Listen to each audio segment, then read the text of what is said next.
Chapter 8. Sand ripples in the wind. Naruto had never seen so much open space in one place before or such a uniformity in color.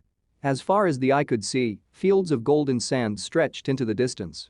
The horizon was not straight, but humped with faraway dunes, and the intense, constant heat from the sun caused refractions in the air. Sunagakure was not, in the strictest sense of the word, hidden. Neither was Konohagakure, for that matter. The huge overhanging mountain with the busts of the Hokage carved into the cliff's face was a dead giveaway. But just like how Konoha was isolated by dense forests and mountains, Sunagakure's location was secured by the sheer extremity of its geographical surroundings. They had had to endure endless sandstorms and scale treacherous rocky cliffs for several days to reach the village. If any ordinary person or ignorant ninja had attempted the journey, they would surely have fallen long before the village's clay buildings came into view. When Naruto and his team finally arrived at the gates of the village, they were directed towards a desert space encircled by a barbed fence. Inside were dozens of huge pieces of rock that jutted out from the sandy ground. As soon as the gate to the lot screeched open, he felt at least several dozen pairs of eyes immediately turn to glare at them. Naruto had never seen such a large gathering of foreign ninja together in one place. Just judging from the height of the nearest Genin, he could tell there were at least 4 other villages here, including Amagakure, Kusagakure, Takagakure, and of course Sunagakure. Naruto shifted, the tension in the air was tangible. This place is disgusting," he overheard a Genin from Takagakure complaining. "I've got mud all over my sandals. Let's hurry up and pass this stupid exam so we can go back home," her teammate grumbled. "Confident, aren't they?" muttered Rai from besides him. He, like the other two, were wearing thick cloth cloaks to protect them from the sun. He looked musingly around. "I wonder who the others from Konoha will be? I heard from my brother that some rookies are actually taking the exam this year. They must be really talented then," said Mayu uneasily. Her eyes darted around. "I know I definitely wouldn't have been ready for it when we graduated. I don't know if I'm ready now, actually." With a shake of his head, Rai squeezed her arm comfortingly. "You'll be fine. You've got me and Naruto backing you up." Mayu's face remained pale, but she nodded. While it was too early to say for sure, Naruto could already tell that the exam was not going to be a pushover. The other villages would have sent their best Genin teams, and competition was going to be fierce. The question was, what kind of trials would they face? Different villages hosted the exam every time, and the tests were always different. However, he had known this from the very beginning, and they had trained with this in mind. So long as Mayu didn't freeze up, Naruto felt reasonably confident that his team would be strong contenders. They would be able to weather whatever the test threw their way. Probably. "Nervous?" asked an unfamiliar voice from behind them. Naruto turned around. The approaching boy was wearing the height of Konoha, but Naruto had never seen him around before. He looked several years older than them, with long hair tied back in a ponytail and a pair of circular glasses perched on his nose. "You're from Konoha too, aren't you?" "Well yeah," said Rai, tapping his own height meaningfully. "I'm Kabuto," he said, ignoring the cheek. "This is your first time taking the exam, isn't it? Is it your first time in Sunagakure too?" "Yes," Mayu gulped. "Is it obvious?" Kabuto smiled. "Yep. You remind me of how I used to be." "Is this your second time taking the exam, then?" asked Naruto. "Nope, this is my 4th," he admitted. "This exam is held twice a year, so this is my 2nd year. It's my 2nd time here in Suna as well."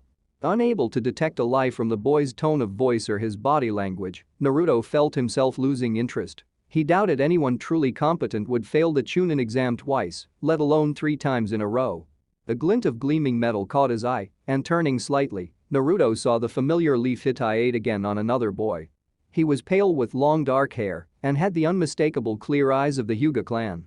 He seemed calm, though his fidgeting teammates looked a bit more nervous. Naruto looked him up and down. The Hyuga clan was rumored to be one of the strongest in Konoha. He wondered how the boy before them would measure up. Mayu must have followed his gaze, for she commented, "They must be one of the rookies from the class after us. I don't recognize them." "Yeah, they are," said Rai, perking up and turning away from Kabuto. Pointing at a girl with Chinese-style buns, he said, "The girl's TenTen. She's a weapons specialist like me. Her dad used to train us together when we were young." But before they could go over to talk to them, several clouds of swirling sand suddenly appeared at the entrance to reveal a group of Suna Chunin and Jonin. Naruto gave them their full attention, quickly taking note of their standard Suna attire. At their head was what appeared to be their leader. He was very tall, towering over much of the other Suna ninja, and had 2 red markings on the side of his face. Half his face was covered by a turban-like headgear with a sheet hanging down, and the remaining half was contorted into a hard glare. "Thank you all for waiting," began the man, looking around at them sternly. "My name is Baki, and I will be your examiner for the Chunin selection exam's first test. You will now all be assigned a team number in order of your arrival here." There was a murmur of uncomfortable assent. The Chunin examiners began to walk around, giving out plates with numbers on it. Kabuto returned to his team, and Naruto and his team waited patiently for theirs, as they had been the second to last to arrive. Finally, when the Chunin arrived at their number, they received the number 79. Right after the Amagakura team following theirs received their number, Baki gathered their attention once more. "If you will look around you, you will notice the slabs of rock that have been placed in the field. Pick one and gather around it with your team." After a moment's pause to process the information, Naruto and his team walked over to the nearest rock. The others surrounding them all hurried to do the same. Each rock was about 2 meters wide, with another 2 meters radius separating the rock from the nearest surrounding rocks, making space rather limited between each team. Squinting his eyes against the sun, Naruto craned his neck backwards to look up at the rock. It was easily over 5 meters tall. The field has been divided into 20 sections, with 4 rocks of equal height in each, and a team surrounding each rock. Your objective is to protect your rock and keep it above ground level. There are 5 ways to fail this test. 1. If your rock reaches ground level, your team automatically fails. 2. If, by the end of the time limit of 1 hour, your rock is at a lower height than any other rock in your section, your team will fail. 3. If you physically touch any of your opponents or their rocks, your team will fail. 4. If your whole team is deemed unable to proceed with the test, you will fail. And 5. If you kill any of your opponents, you will automatically fail. What? So how do you pass? Hissed Rai. Naruto had found that, while Rai had many talents, swiftness of mind was not one of them. Basically, we have to protect our rock from the other teams, and only one team out of every 4, at the most, is going to pass. We'll have to attack the other team's rocks using jutsu or projectiles so that they're at a lower height than ours. He looked at the teams of their adjacent 3 rocks and saw that they too were sizing him up. One team was from Kusa, and the other 2 were from Suna. The deck was stacked against them. The teams from Suna were going to be operating in their natural environment. They probably knew everything there was to know about sand and rocks and would be using this knowledge to their full advantage. Furthermore, it looked like this first test was going to be entirely a physical challenge, which would be problematic considering their team's strengths. Naruto pondered the mammoth rocks before them. Rai's artillery alone would do little against the tough rocks, and Mayu's Gen jutsu would have no effect at all. His wind chakra was sharp, but he hadn't tried cutting through rock before, meaning that their best bet would probably be to take out the opposing Genin. Suddenly remembering something, Naruto knelt and picked up some of the sand.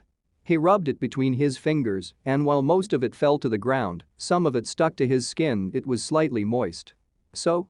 What's the plan?" prompted Rai. Naruto looked up to see that he and Mayu were looking at him expectantly. He glanced at the enemy Genin. They didn't appear to be listening, but, "We'll go with plan E," he said, talking quickly. Baki, the Genin, was opening his mouth. "Mayu, take the Kusa. Rai, take the closer Suna team. Begin." Immediately, a flurry of action and clanging filled the air. As Naruto quickly formed the necessary seals with his hands, he saw that the Suna Genin were focusing their attentions on attacking the rocks. The Genin from Kusa, like his team, were already attacking their enemy Genin directly. As a stream of shuriken embedded themselves in their unprotected rock, pieces of rock shattered and crumbled down. Ignoring the attack, Naruto exhaled a small but powerful gale of wind from his mouth. Futen, gale. Whipping through the surrounding rocks, it careened towards the Suna team farthest from them. They jumped behind their rock, easily avoiding it. The wind blasted harmlessly against the rock, which wobbled, but otherwise remained stoutly standing. Naruto smiled. Meanwhile, Mayu had lowered her hood and unclipped her hair clips, letting her hair fall around her shoulders. Her hands blurred into action, and as she stoked them to life with her chakra, the blue bird-shaped clips began to twitch and ruffle their feathers, swelling to twice their size. Stretching their wings, they took to the air. Suddenly, there was a shout of pain as Rai managed to hit one of the Suna Genin in both legs with shuriken. The Genin fell to the ground, and several Chunin rapidly appeared by his side with a stretcher. As the incapacitated Genin was taken away, in vengeance, the remaining two turned their attentions on Team Kakashi. One of them was a puppet user, and she directed her scorpion-like puppet towards Rai. It scuttled rapidly towards him, its stinger gleaming with the promise of slow-working poison. Letting out a stream of swears, Rai pulled out another scroll of artillery. Trusting his teammates to carry out their part of the plan, Naruto sat down behind the rock and closed his eyes. Making the appropriate hand seals, he concentrated on first shaping his chakra into being as thin as sharp as possible before sending it trickling deep underground. Slowly but surely, he could feel the air pressure building up below him, and in reaction, something else began to surge upwards. In the distance, he heard further screams of pain coming from the Kusa team and felt a glimmer of pride. Mayu's genjutsu operated through her blue birds. If a bird made physical contact with another person, they would immediately fall under her trap. She could cause them to feel any sensation, including intense pain. The Genin probably wouldn't have fallen for the trick, seeing as how they were familiar with the birds of the region, but the Kusa Genin hadn't suspected a thing. Now this left the two remaining Suna teams. Leaving Rai to handle one, Naruto fed an extra burst of chakra into the jutsu and then finally gathered it all into a concentrated ball directly below them, Futon, air bubble. Opening his eyes, blinking rapidly to adjust them once more to the sun, he inhaled deeply, rapidly forming the hand signals for his follow-up jutsu. When his lungs were full, he blew the same strong gust of wind towards the rock of the Suna team. Once again, they prepared to leap behind their rock and froze as they couldn't. Looking down, they found their feet submerged in quicksand. With a yelp of panic as the sharp wind blew towards them, they ducked down. The wind blew over their bodies and smashed against the face of the rock. With looks of blatant relief, they straightened up and then froze once more as the rock teetered dangerously. Disbelief dawning on their faces as their bodies continued to be swallowed up by the quicksand, they helplessly looked up as the rock wavered back and forth above them. After a few seconds of dangerous indecision, the rock finally lost its battle against the combined force of gravity and an unsteady base. Only the Genin's screaming heads were visible above the ground now, and with a groaning sound, its base rose out of the ground as it began to fall on the immobile Genin. Sweating from the effort, Naruto rapidly urged more of the air pressure to build up, which would in turn cause the underground water to gush up. Just before the rock hit the ground, the Genin's faces slipped below the watery quicksand with a slurping sound. There was a tense moment of silence, in which the sounds of the other battles around them seemed magnified. Finally, a second later, the three Genin's heads popped up again above ground from besides the rock, which floated on the surface. Naruto exhaled. Their faces were smeared with mud, but they were alive. Hacking and coughing out mud, they limply floated in the quicksand. Naruto had directed his wind chakra to squeeze in on itself underground, causing the gas particles to accumulate and increase pressure. As a result, the stores of water below ground had moved upwards to the surface by pure hydraulic pressure. Since they were in a desert, Naruto hadn't been expecting to have access to a source of water large enough to create quicksand, but to his surprise, there had been an abundant water source beneath them. Due credit for the discovery had to be given to the Genin from Takagakura who'd been complaining about the mud. Sitting down on the ground besides their standing rock, Naruto saw that Mayu and Rai were already done. The Genin from Kusa were all slumped around their rock, frothing at the mouth. Mayu's blue bird was chirping from on top of one their chests. The two other Suna Genin struggled as they stood pinned against their rock with multiple kunai. A destroyed scorpion puppet lay in pieces by their feet. Taking in the chaos of the quicksand, Rai raised his eyebrows. "You overdid it, Naruto." Mayu was smiling, the color of her face returned to its normal shade. She raised a finger, and one of her birds landed on it. Naruto regarded the remaining desert space. The Chunin examiners were collecting the incapacitated Genin, and most of the battles were still going on. The pristine rows of rocks from barely 10 minutes ago were already in shambles. Some of the rocks had been shattered into pieces, and he could see several Genin moving feebly under the fragments. By the looks of it, less than 20 teams would be passing. Team 79 passes the first test, said Baki. Stand by for the second test. End of Chapter 8. Chapter 9. Deep, Dark, Crystal Cave. The teams that had managed to take out their opponent teams before the time limit were all gathered in a large room with rows of clay chairs. When Naruto and his team arrived, only one other team from Amagakura was there. Their eyes were bloodshot as they glared at Team Kakashi, and in wordless agreement, they chose seats at the opposite end of the room.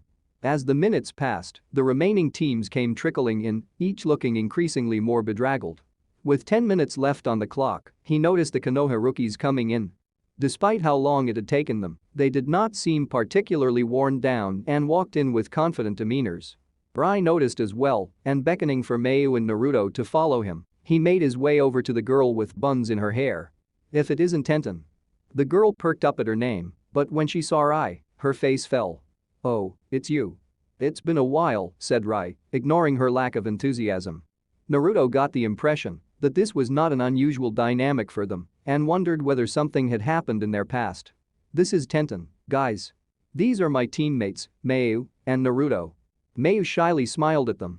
"This is Hyuga, Neji and Rock Lee," replied TenTen dutifully, gesturing to the two boys beside her. The one with the clear eyes had to be the Hyuga, meaning the one with the bushy eyebrows and the martial arts belt around his waist was Rock Lee. "Nice to meet you." "I am Rock Lee," said Lee, with a flashing grin and a thumbs up. He seemed reasonably friendly and hadn't reacted at all to Naruto's countenance the way other villagers did. On the other hand, Naruto had never seen him before, so it was possible that the boy was one of the war orphans who'd kept to the orphanage. "You're Kakashi's team, aren't you?" said Neji, glancing at them coolly. Lee visibly perked up. "What? So you are the pupils of Guy-sensei's eternal rival? You will make worthy opponents then." "Is Guy your team leader?" asked Mayu. "Yes," answered TenTen, with a warmer smile for the other girl. "You guys must be the reason why Guy-sensei wanted us to take the exam this year as rookies." Rai raised an eyebrow. "I've never heard of Guy though. Are you sure he and Kakashi-sensei are rivals?" "Are you sure you have never heard of him?" said Lee, his already circular eyes growing even whiter than Naruto had thought possible. "He is the strongest jonin in Konoha, with a record of—" "You're Uzumaki Naruto?" interrupted Neji. The whole time, Naruto noted, his pale gaze had not wavered from him. "The one who graduated from the academy 2 years early?" Naruto blinked. He'd never heard anyone refer to him as such. "That's right," he said. "He's our local genius, the kind born only once a generation, yada yada," said Rai, throwing an arm around Naruto. With a sly smile, he added, "Kinda like you Hyuga, I'd say." "A genius?" echoed Lee. The words appeared to have struck a chord with him. "I'd like to challenge you to a fight sometime, then." At that, Naruto turned towards Lee, taken aback. "This probably isn't the best venue for a fight," he said mildly. "You'll have to wait for a later test for an opportunity." Neji's eyes narrowed. "You say that like you expect to win." That hadn't been Naruto's intention, but thinking about it, he supposed it was true. "As if Naruto would lose to some rookies like you," scoffed Rai. With that, it seemed TenTen had had enough, for she seized her teammates firmly by the arms. "Will you drop it already? Let's go, guys." Although Lee allowed himself to be dragged away, Neji brushed off TenTen's hand. Nonetheless, with another hard look in their direction, he left as well. "You could have been a bit more friendly, Rai," said Mayu, watching them walk away. Rai shrugged. They were being too cocky for a bunch of rookies. His teammates' voices fading into the background, Naruto's gaze followed the retreating backs of the rookies. He hadn't gotten much of an impression of TenTen besides the fact that she and Rai seemed to have a strange rivalry going on. Moving on, there was Lee. He seemed determined to make a name for himself, judging from the way he'd instantly challenged Naruto. His heavily bandaged fists also indicated strong resolve. Lastly, Naruto's eyes flicked towards Neji. He had been a bit more scathing than expected, but Naruto felt impressed at his self-control. He'd thought when he saw him before that perhaps the calm attitude was all an act, but the first test had barely ruffled his feathers. The Hyuga boy was the real thing after all. Team Guy would all likely be strong contenders in the exam. Naruto didn't mind, so long as they didn't get in the way of Team Kakashi. He thought that the more Konoha Genin that passed, the better. From a rough estimate, there were about 18 teams seated in the room, about evenly distributed in terms of villages. Many of them looked weary, with purple bruises and scratches all around their body. Only a scant few seemed relatively untouched, like himself and his teammates. Simply judging from their lack of presence, compared to the Konoha rookies, they did not seem like they would be much of a challenge for him, but looks could be deceiving. That was what being a ninja was all about, after all, blending in with the shadows and offering oneself as harmless so as to lower the enemy's guard. And then, just when the enemy had relaxed and left an opening, you struck. Suddenly, he turned around as he felt a tendril of intensely cold bloodlust creeping in from the entrance.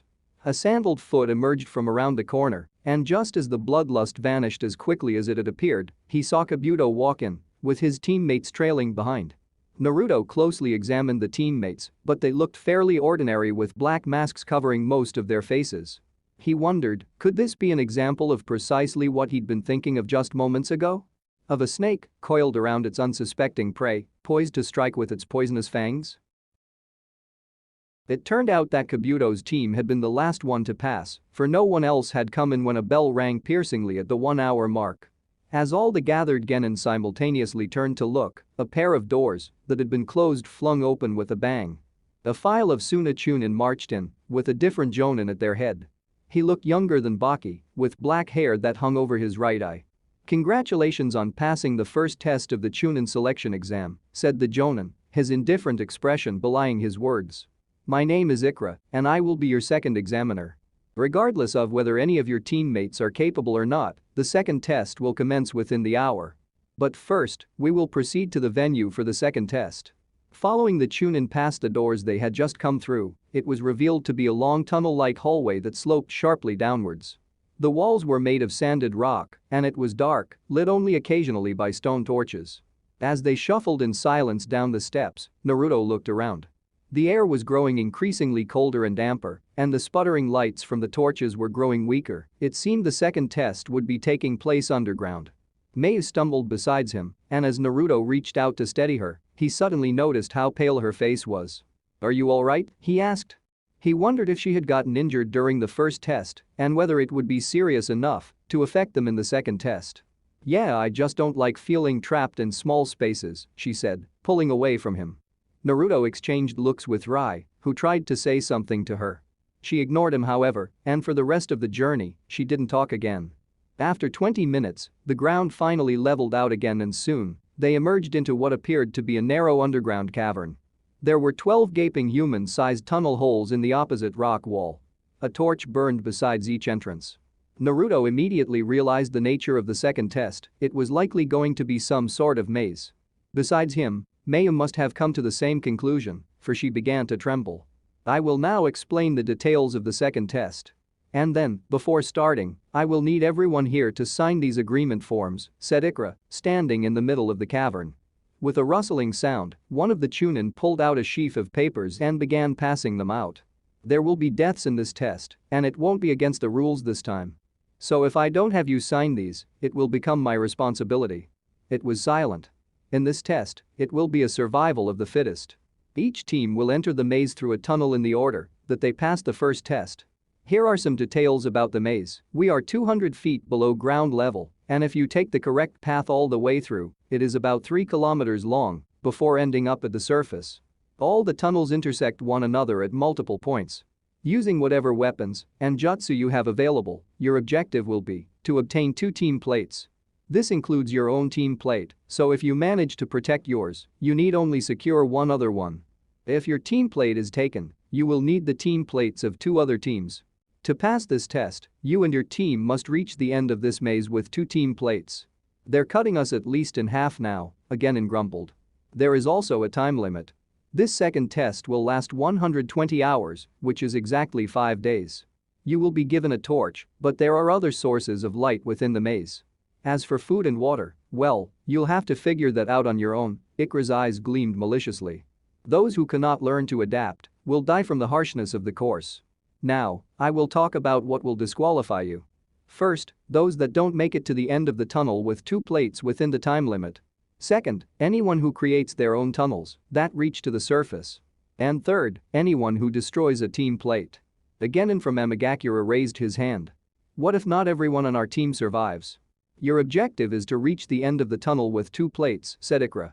"Even if you are the only surviving member of your team, you will pass if you complete this requirement." He gestured towards a copy of the form in his hand. "That is all, so after signing the form as a team, go stand by one of the entrances. 1 team per entrance only." As the Genin signed the forms, Naruto stared down at the paper in his hand. The second test was very telling of the remainder of the exam, as well as the code that the shinobi of Suna lived by. It was apparent that for Suna, the accomplishment of a mission took precedence over the lives of the ninja, failure was not an option. Furthermore, The fact that the entire team was not required for completion of the second test indicated that the third part of the exam, unlike the first two, would test individuals. The third test would likely pit the remaining contenders against one another in direct battles. Do you think any of these tunnels are easier than the others? Mused Rai. By the time they'd handed in their forms, half the teams had already picked an entrance. They now waited outside one of the tunnels, tensely waiting for the rest. Possibly, said Naruto. But he said that they intersect, so it's unlikely to matter. He looked at Mayu, who had stopped shaking during the explanation, but was still pale. He hesitated, searching for the right words. He still wasn't used to comforting people. The tunnels should widen, so it shouldn't be too bad, Mayu. Thanks, she said with a weak smile, but remained quiet. Naruto supposed it could have been worse. Since the team from Omegakure had been the first to pass, they were the first to disappear into the gaping black hole. As the sounds of their footsteps faded, a Chunin examiner walked up to Naruto and his team and marked their team number by the entrance. Rai lifted a torch from its handle. Good luck, Kabuto called out good-naturedly from two entrances away. His masked teammates besides him looked at them sullenly. Naruto was spared from having to respond when, just then, Ikra gave them the signal to go. Taking a step forward, they walked into the darkness. The light from the cavern behind them quickly faded, and the tunnel began to curve slightly to the right. When they turned the corner, the cavern completely disappeared from view, and the only light now came from the torch in Rai's hand. However, the fire was weak and was barely strong enough to light up the path directly in front of them. Naruto wondered how long it would last. The wood was burning slowly but surely, and Naruto estimated that, unless the Chunin examiners were going to stroll over and replace them for them, which was extremely unlikely, it would burn out within several hours. Then, they would be left in the pitch dark. Having trained in the dark before, Naruto wasn't worried, but he wondered how Mayu would fare. Do you hear something? Rai suddenly said. Naruto stopped and listened carefully. Sure enough, he could hear something echoing far ahead. It sounded like dripping. It's probably water. Water? Down here? Remember how we had to climb those mountains to reach Suna? Said Naruto patiently. Mountains are just tilted layers of porous sedimentary rocks, and they usually run under the desert. Whenever it rains or snows, they soak into the layers, creating reservoirs of groundwater. The water should be safe to drink too. During his preparation for the exam, Naruto had made sure to put aside a day in the archives to research the prominent geography of Wind Country and was now glad he'd done so. Well, if you say so, Rai shrugged. So now that the issue of water's solved, what's the plan for food in this maze? There'll probably be some animals that we can eat around here, Mayu said suddenly. As Naruto had predicted, the tunnels had gradually widened in diameter as they walked further inside, and it seemed she felt better with more space around them. I think we should find food and water first, before anything else. Naruto nodded. And after dealing with food, we should find a secure location. It'll be difficult finding somewhere truly hidden inside these tunnels, so we should look for a place with more space to prepare an ambush. For tonight though, we should conserve our energy and just rest. Other teams will be worked up and trying to attack one another first, and they'll be easy pickings for us later on. They picked up their pace and soon saw a pale blue light in the distance. When they reached the light, they found themselves emerging from the narrow tunnel into a large cavern that was easily 3 times the size of the one they had left before. The ground was clustered with large boulders, and the walls were lined with something that was emitting the light. As the other two gawked up at the sheer size, Naruto cautiously went over to the wall. Touching it, he realized what Ikra had meant by other sources of light. It was a soft and mossy type of plant that he had never seen before, and it glowed, washing the cavern in watery blue light. All of a sudden, Mayu let out a cry of alarm. Immediately, Naruto spun around to face her and saw something small and black streaking out from behind a gray boulder. Rai threw a kunai, striking the thing right in its chest. It let out a small squeal before slumping on the ground. Stepping forward, he nudged it with its feet. It was a small furry mole-like creature with a pink snout. Looks like we've found our dinner. Naruto eventually found the source of the dripping water to be a crack in the wall. Chipping holes into fist-sized rocks with their kunai, they took turns collecting water. Then, after hunting down several more of the mole-like animals, they nestled themselves behind a boulder with their findings. After Rai skinned the animals, Naruto had just begun to ponder how to cook the meat over their dying torch when Mayu revealed something about herself that took him by surprise. Your chakra nature is fire? Asked Naruto. On further thought, he supposed he shouldn't have been surprised. The fire chakra nature was common among shinobi of Konoha after all. But she had never before demonstrated knowledge of any fire-based techniques. Mayu nodded shyly. I'm not very good at it though, so I usually stuck to genjutsu. How does it work? Well, I gather the chakra in my stomach and then kind of put pressure on it, heating it up. Then when it's ready, I blow it out and here, let me show you.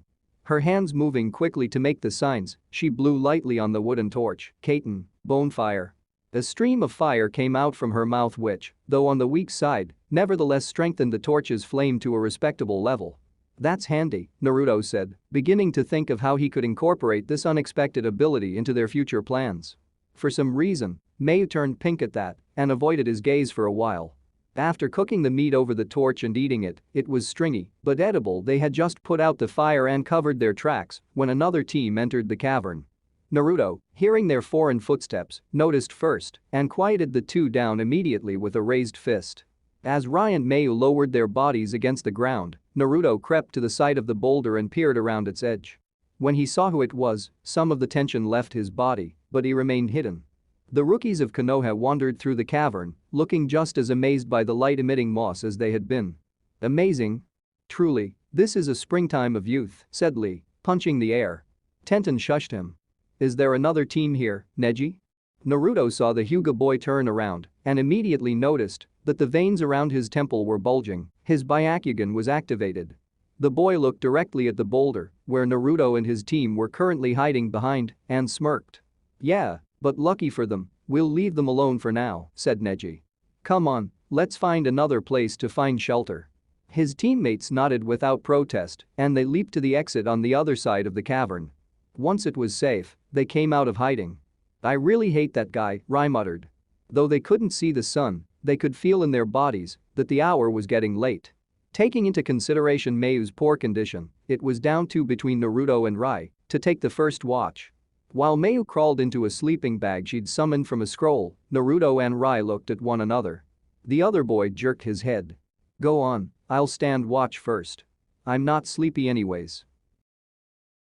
Laying down on the ground and looking up at the dark ceiling, Naruto wondered whether the sun had set yet. While his internal clock told him that it was likely around 6 in the evening, it had probably been thrown off an hour or two since they'd traveled to Wind Country.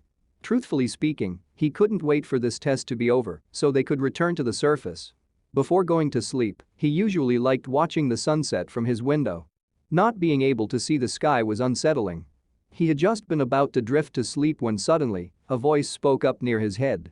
Hey, Naruto, whispered Rai. You awake? His eyes snapped open, instantly alert. Despite the glow of light from the moss, it was dark enough that all he could make of Rai was a vague body outline. What is it? I just wanted to know, what did you do to Mayu? He'd never heard Rai speaking in such a serious tone before. Somewhat alarmed, he asked, what do you mean? There was a pause. You wouldn't know it, but I've known her my whole life, so I know, once she decides something, it's pretty much impossible to change her mind. Another pause. Mayu didn't like you, did you know that? I had an inkling, Naruto said dryly. Actually, everyone I know hates you for some reason, so I figured you must have done something really bad. Rai abruptly broke off when Mayu shifted. For a moment, it was silent, and then her soft, steady breathing resumed. He cleared his throat. Anyways, do you remember that day when we had to fill out our birthdays in a calendar at the academy? What about it? That's when I realized that, well. Rai hesitated. I guess you already know that you were born on the day of the Nine-Tails attack. I was really young, so I barely remember it, but my parents were killed on that day. And it's stupid, but you kinda look like a fox with your whiskers, so it used to give me the creeps. Naruto blinked, taken aback despite himself. The Nine-Tails. He had once wondered as well whether he was an orphan because of that attack. But for some reason, he'd never even considered it as a possible link to the reason behind his ostracization. His head beginning to throb, he massaged his temples, and as such, he almost missed Rai's following words. Still, you know, whatever anyone else says, we definitely wouldn't have made it this far without you. And, Rai added in a grudging tone, I don't know what you did, but I think even Mayu kinda likes you now. With that, Naruto heard Rai rise to his feet and he walked a distance away. All was silent, except for the sound of steady breathing. Naruto lay still. He wondered why Rai had told him this and what it was that he wanted from him. He opened his mouth but couldn't think of anything to say, so he kept quiet. Since they had put out the fire, it was cold in the cave. But it also felt just a bit warm. Probably due to the heat emitting from the moss, he thought to himself. End of Chapter 9. Chapter 10. Dark clouds approach. When Naruto opened his eyes, he was momentarily disoriented by the glowing blue lights around him before he remembered where he was. They were somewhere deep under Sunagakure, in the midst of the maze of the second test. They had figured out how to get water, food, and had found shelter for the night. Now, they would have to decide how to fulfill the second set of requirements of the exam, obtaining another team's number plate while protecting their own. As he grew more alert, he was shaken out of his thoughts when his nose picked up the aroma of roasting meat wafted through the air. His stomach growled and he got up, sniffing the air. Turning around, he saw Mayu sitting beside a small makeshift campfire. From the looks of it, she had prepared breakfast as they slept. Much of the color in her face had returned, and judging from the small smile on her face, she certainly felt better. She was currently turning several stone sticks skewered through meat and what looked like yellow vegetables over the flickering fire. Naruto sat down on the ground beside Rai, who gave him a nod but otherwise to his relief, made no indication of the conversation they had shared the previous night. Instead, sharing identical looks of gratitude as Mayu offered them their portions, they dug in. It was quiet for several minutes as they ate, watching the shadow of their fire dancing on the moss-covered walls. Finally, Rai spoke up. Now that we're rested and all, he viciously tore a chunk of meat off of his stick. Ish, time to shake out some rootkis, yeah? Mayu frowned. That's disgusting. Rolling his eyes, Rai began to chew even more noisily than before. Ignoring them, Naruto decided to dive straight into business. It's been about 13 hours since the test began, leaving us with just under 110 hours. We can either wait for the last 2 days or strike fast and finish early. If we wait it out, it's likely that we'll get our choose of the pickings among the weaker teams still remaining. But the ones who still haven't passed at that point might be more desperate, more dangerous, Mayu pointed out, her pink face tinged with worry. And on top of capturing another plate, we also have to start thinking about reaching the surface, right? Trailing off, she turned to Naruto searchingly. It hadn't escaped his notice how Mayu had begun to speak up in their discussions. It was a welcome change to the wall he'd once felt like he was talking at. Desperation breeds desperate measures, he said. So we should try and finish this quickly and early. And like you said, Mayu's face brightened, it'll be best to start mapping out the maze while keeping an eye out for enemy teams and booby traps. Every time the tunnels diverge, we'll mark the path we took, and if we come across it again we'll take the other path. Sweeping sand over their campfire, they quickly concealed all signs of their overnight presence. Working under the assumption that Neji would have used his Byakugan to choose the best possible route, they then left the blue cavern through the same tunnel Naruto had seen the rookies go through the day before. As the dimly lit pathway rapidly decreased in diameter, they were forced to walk closer together. Naruto felt Mayu shudder and picked up their pace. Soon, however, they stopped as the tunnel forked into two different paths. One widened out and sloped upwards, while the other narrowed and sloped downwards. So, which one will it be, said Rai, eyeing the two paths. Mayu wordlessly edged towards the wider path, making her preference obvious. Yeah, but that's exactly what they'd expect us to take, right? Without responding, Naruto positioned himself directly in the middle of the fork and closed his eyes. He raised both of his arms and then a moment later, opened his eyes. He began to head down the wider path and motioned for his teammates to follow him. I can feel a slight breeze coming from this path, he explained when he saw the questioning looks on their faces. The air from the other side is still, so it's likely a dead end. They shared bemused looks, but trusted his judgment. However, while they navigated through the tunnels of the underground maze, they were forced to resort to a wide variety of tactics. Mayu sent out her bluebirds ahead of them, and they provided a constant stream of information, which, though limited, was helpful in sketching out their mental map of the caves. Rai kept a sharp eye out for signs of fights and scuffles as well as keeping track of which tunnels they had already went down. Meanwhile, when Naruto wasn't able to discern any difference between the wind currents of a split in the pathway, he sent out a shadow clone down one while they walked down the other. After several hours, during which they made fast progress, Naruto suddenly came to a halt and winced. One of the shadow clones he had sent out 20 minutes ago had just fallen into a pit full of fat larvae before promptly dissipating. Shivering at the sensation of crawling all over his body, he narrowly almost missed the extra shadow that flickered behind them. Without reacting or changing his expression, Naruto began to walk again. Raising his hand to brush a lock of his hair out of his eyes, he twitched his pinky. Glancing sideways, he made eye contact with Rai, who gave an imperceptible nod. Dramatically making groaning sounds, Rai slumped down on the ground. "Man, I'm starving," he complained. "It's about time for lunch, isn't it? We've come pretty far, let's find some food now." "I agree," said Naruto, crossing his arms. "Let's take a break for now." "Well, alright then," said Mayu. "I'll collect some vegetables, so how about you two get the moles?" "Sounds good," said Rai, pulling out a kunai and twirling it in his hand. "Come on, Naruto. Let's go find some moles." At his last words, he jumped up and disappeared. A moment later, he reappeared at the opposite end of the tunnel, holding his kunai to the neck of a dark-skinned male genin. At the same time, Naruto swiftly threw a shuriken up at the ceiling. The other genin who had been hanging above them, a stocky blonde male, managed to avoid the shuriken as he scuttled down the wall to the ground. Without a look back at his teammate, he fled to the nearest hole and disappeared. Naruto didn't move, watching the hole expectantly. Several seconds later, there was a yelp of shock and pain from the direction the genin had ran to. The sound of something being dragged across rough ground reverberated through the hollow tunnel, and soon, his shadow clone emerged, dragging the unconscious genin behind him by his collar. The shadow clone tossed the body to the ground beside where Rai stood with the other struggling genin. They tied the two genin together against a boulder, and as Mayu searched their bodies for their team plate, Naruto looked around the surrounding tunnels warily. Judging from their hit height, they were from Takagakure, but it looked like they were just a two-man team. When he had first detected their presences behind him, he had thought that perhaps their third member was farther behind and acting as backup. But he couldn't detect a third presence anywhere, meaning that their third member was either too far away or that they had somehow lost their third member. Naruto played with the idea that their third had managed to conceal their presence from him, but he dismissed that almost instantly. Though poorly lit with ample shadows to hide in, these tunnels were far too narrow and cramped for anyone to continuously hide from him for this long. "Where's your third? Is he waiting to ambush us, or what?" Rai voiced Naruto's thoughts, nudging the dark one who was still conscious.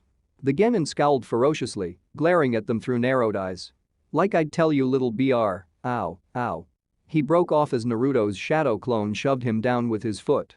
Naruto kneeled beside the genin and looked him directly in the eye. As the genin watched with horror growing in his eyes, he then pressed the tip of his kunai against the inside of the genin's fingernail, putting in just enough pressure to induce pain. "First it'll be your fingernails, and then your fingers, that is, unless you talk. Where is your other teammate? Didn't you hear me the first time?" The genin spat at his feet. "You're not gonna get nothing outta," he broke off and let out a howl of pain as Naruto thrust his kunai up. With a sick popping sound, his nail fell off. "Naruto," said Mayu, her face pale. She stepped forward, but Rai held her back. He looked a little green as well, but his jaw was set. "That was just a fingernail," said Naruto softly. The genin's eyes widened, tears of pain leaking out. "Imagine how much more it would hurt if I did that to a finger." All right. She's not here, we ditched her," he yelped.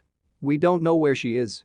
Naruto stood up. He could tell from his body language that the genin was telling the truth, or at least, believed it. Swinging his kunai up, he hit the head of the genin with its blunt end, knocking him out. The genin's head crumpled down against his chest. He looked up to see Mayu staring at him with white eyes. Internally, he let out a sigh as he saw something in her face that he hadn't seen in a while: fear. "Was that really necessary?" she asked. "We're ninja, Mayu," snapped Rai. "This is what we do. Stop being such a baby." Mayu didn't respond. Instead, she put the hood of her cloak up over her head. Rai grabbed the team plate she had been clutching in her hand. The number 44 was engraved on it. He tossed it into the air and then grabbed it before tucking it into his pocket. "Ha! That was easy."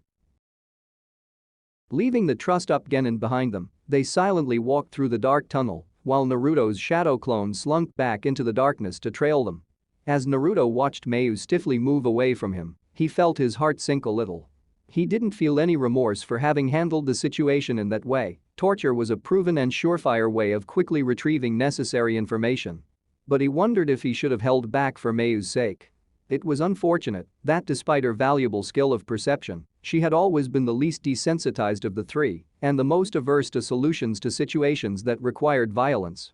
Naruto sometimes questioned whether she was truly suited for the life of a ninja. As someone who clearly didn't have the heart or the stomach for a ninja's work, it was a wonder how she'd come into it in the first place. Not for the first time, he wondered what he would do if Mayu ever got in the way of a mission. So far, it hadn't proved to be much of an issue, but the missions that awaited them in the future could only be filled with more bloodshed. Suddenly, Naruto came to a halt. In one sleek motion, he pulled out his TenTen from its sheath as the memories of his shadow clone flooded his mind. It had just been attacked from behind. The last thing it had seen before disappearing was a flash of white. Before he could let out a warning, a high-pitched voice called out from behind them. "Stop right there."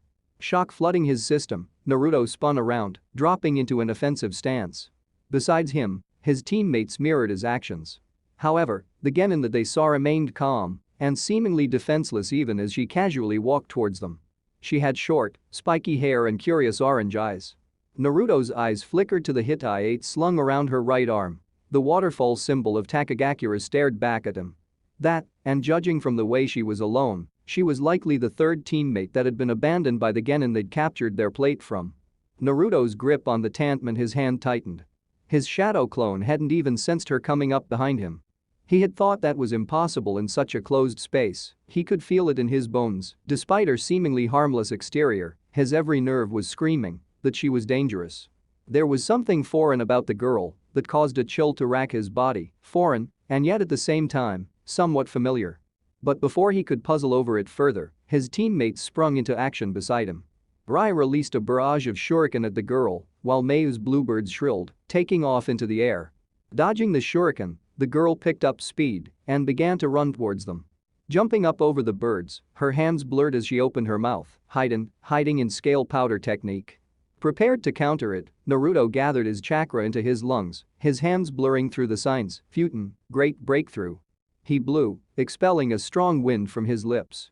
However, to his surprise, what came out of her mouth was something powdery that sparkled, lighting up the tunnel around them. Before Naruto could wonder at its purpose, it made itself clear as the powder rapidly brightened into an intense light akin to that of the afternoon sun, sending searing hot pain into his eyeballs. Rai howled in agony beside him, and Naruto shut his eyes reflexively. He heard the wind he had exhaled continue blowing through the tunnel, but it was too late, the powder had done its work. Opening his eyes, he could only see throbbing circles of yellow and orange that threw him off balance. He staggered. "Shouldn't have done that," said the girl. Judging from her voice, she was standing right in front of them, and yet, to his growing alarm, Naruto couldn't sense her presence at all. "What the hell is this?" Rai snarled. The intense white light was gradually dimming, but Naruto could still only make out, at best, several blobs around him. "The name's Fu," she said. "That was my scale powder technique, but don't worry, the effects aren't permanent. Usually, anyways. Well, I'm just here to get my team plate back. So, which one of you has it?" Rai must have given himself away with an involuntary twitch, for the girl immediately pounced on him. "Ah, so you do." There was a muffled yelp and a rustle of clothing. "Thanks. See you laters, alligators." There was a pause. Or not. His vision was restored enough now so that he could see a faint shadowy figure bouncing up and running away from them. Rai made to get up, but Naruto held out a hand to stop him. Rai growled in frustration. "What is it?" "Don't," panted Naruto. "We're at a disadvantage right now. It'll be easier to obtain another team's plate than to try and attack her. It isn't worth the effort." Rai let out another snarl of anger, spitting on the ground, but sat back down. "Damn that girl." Picking up a pebble from the ground, he flung it at the wall. "And that Genin bastard. He lied to us. I'm gonna kill him." "I don't think he was," said Mayu quietly. "They were probably traveling separately. Why the hell would they do that when she's got that technique?" But none of them had an answer for that. Once their vision was finally restored, they began to press forward again. However, Mayu soon stopped them as her birds informed her that there was an impassable pit up ahead, and they turned around. As they silently walked back along the same path, Naruto's mind buzzed over the recent unexpected turn of events. He hadn't taken the exam seriously enough, obviously. The other team's plate had initially been as easy to capture as expected, but they'd barely had time to even look at the number before it had been taken back by that girl. She'd said her name was Fu. He hadn't been able to gauge her offensive ability, but she'd exuded a kind of confidence that only came with years of experience. Naruto had chosen not to follow her, explaining it to his teammates that their time would be better spent hunting down other teams, but he had to wonder, had it been influenced by doubt, by fear, at all? He didn't doubt his own abilities. He believed that in a direct confrontation, he could take the girl down, so long as he avoided her strange powder. Nevertheless, something about her unsettled him. With Rai still fuming and Naruto lost in contemplation, Mayu was the first one to spot the obstacle in their path. She let out a small "oh" of surprise and stopped. Returning to his senses, Naruto peered ahead at the dimly lit path and saw the two genin they had left behind still tied to the boulder. From the way they were sitting, he could tell that the blonde, the one he had knocked out, was still unconscious.